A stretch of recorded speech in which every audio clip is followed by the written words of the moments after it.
Welcome back to the Hood Rat Trap. Welcome back from the Hood Rat Trap.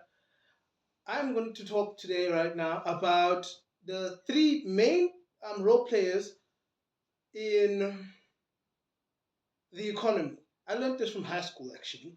I learned this in high school. It's household, firm, and the government. I can't remember exactly what they call that sort of economy, but that's the most common vibe that I've seen, or at least that's what I like to base most economies on. All of these have essential roles to play. You, as an individual, are the household, and you rent out your work to firms. And firms work within the government's economy, um, within the government's jurisdiction, in order for you guys to build the economy together. You make things by working interplay together. Firms, they sell goods and services. You rent labor to your firms, or even the government, but generally the firms. And the government is generally there for regulation, law enforcement, taxes. That's the one that they really care the most about. I care about that one too.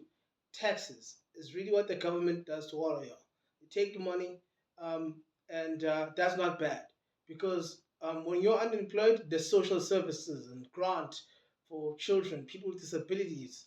There's unemployment for people who lost their jobs and stuff. So it's really a relatively good system. I can firmly say that the system is good, irrespective of whether it is capitalism under a democracy or capitalism under a monarchy. Even if the monarchy is absolute, as long as they rule relatively well, and it's not just iron fist and high taxes and tariffs everywhere, it really does work very well.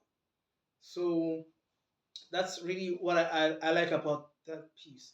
You are working as a household, your main person is your partner and your other family members. And she is also now part of the workforce because of certain things that happened in history. History is important, guys. It kind of makes a lot of what we see today. It really does. So she is part of the workforce now because of historical events, and you're also part of the workforce. So if you're earning 15, she's earning 15 after tax, mind you. After tax, mind you. That you guys have a household that has an earning power of 30,000 Rand, and that means you can spend your money accordingly on your two children, minimum two. If you have children, have two, or don't have. But I always suggest have two or more. I don't suggest don't have because we need them. There are places like Japan. They are currently experiencing issues with people not having children. There's this new trend called Dink.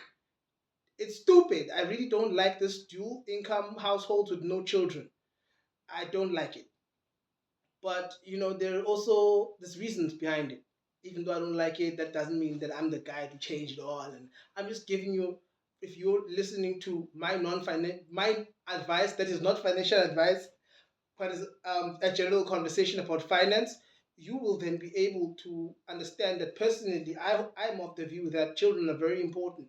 Even though I don't have any of my own right now in my late 20s, I'm a man, so basically I've got till like 60. But as a woman, I would be rushing. At my late 20s, as a woman, I'd be thinking, it's time. Or at like 35, it's a bit too late. Because how many can I have after 35?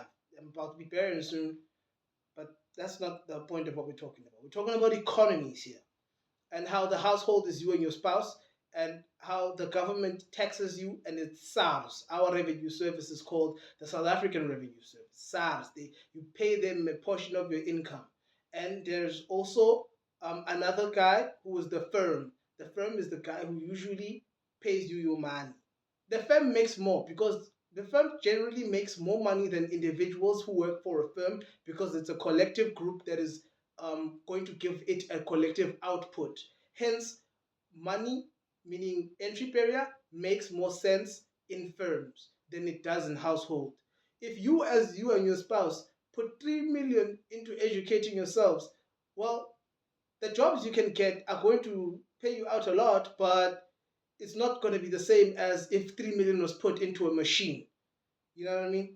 Because you have the knowledge, but in general, having that kind of education would either make you super specialized, when you're probably going to work for universities or research facilities, or you're going to have a lot of knowledge in a lot of other fields that aren't necessarily directly or adjacent to one another. And employers aren't going to want to pay you for all your collective knowledge simultaneously. Hence, your income is kind of capped.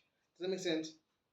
That's why I'm saying, guys, the realistic fact is 15,000 is a great income. Yes, there's inflation, but if you can avoid lots of unnecessary debt, you'll be fine.